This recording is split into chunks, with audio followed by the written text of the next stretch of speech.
Hello everyone, this is Grace from the Roselle Public Library. Today I will be reading Chapter 14 of Pinocchio by Carlo Collodi. Chapter 14. Pinocchio, because he would not heed the good counsels of the talking cricket, falls among assassins. "Really," said the puppet to himself as he resumed his journey, "how unfortunate we poor boys are! Everybody scolds us, everybody admonishes us, everybody gives us good advice. To let them talk, they would all take it into their heads to be our fathers and our masters. All, even the talking cricket. See now, because I don't choose to listen to that tiresome cricket, who knows, according to him, how many misfortunes are to happen to me? I am even to meet with assassins. That is, however, of little consequence, for I don't believe in assassins. I have never believed in them. For me, I think that assassins have been invented purposely by papas to frighten boys who want to go out at night. Besides, supposing I was to come across them here on the road, do you imagine they would frighten me? Not the least in the world. I should go to meet them and cry, 'Gentlemen assassins, what do you want with me?' Remember that with me there is no joking. Therefore, go about your business and be quiet." At this speech, said in a determined tone, those poor assassins, I think I see them, would run away like the wind. If, however, they were so badly educated as to not run away, why, then, I would run away myself, and there would be an end of it. But Pinocchio had not time to finish his reasoning, for at that moment he thought he heard a slight rustle of leaves behind him. He turned to look, and saw in the gloom two evil-looking figures, completely enveloped in charcoal sacks. They were running after him on tiptoe, and making great leaps like two phantoms. "Here they are in reality," he said to himself. Not knowing where to hide his gold pieces, he put them in his mouth precisely under his tongue. Then he tried to escape, but he had not gone a step when he felt himself seized by the arm, and heard two hard voices saying to him, "Your money or your life!" Pinocchio, not being able to answer in words, owing to the money that was in his mouth, made 1,000 low bows and 1,000 pantomimes.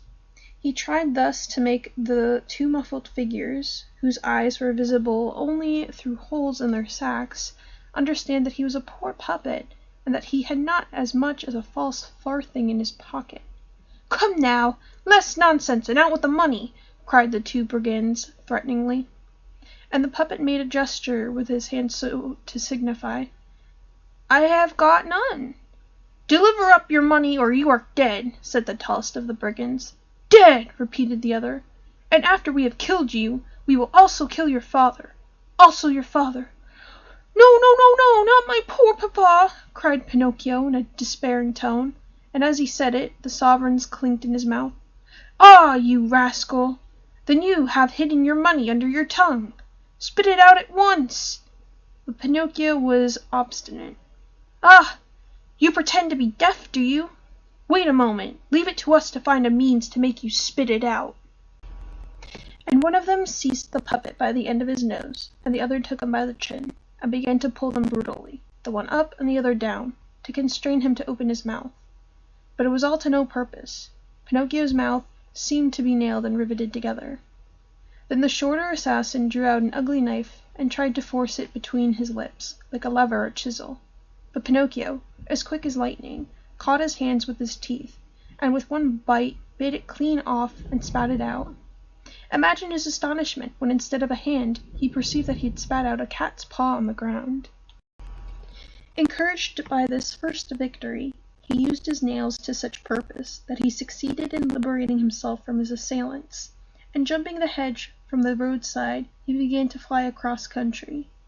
The assassins ran after him like two dogs chasing a hare, and the one who had lost a paw ran on one leg, and no one ever knew how he managed it.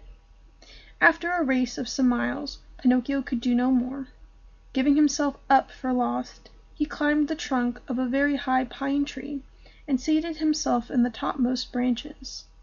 The assassins attempted to climb after him, but when they had reached halfway up the trunk, they slid down again, and arrived on the ground with the skin grazed from their hands and knees. But they were not to be beaten by so little. Collecting a quantity of dry wood, they piled it beneath the pine and set fire to it.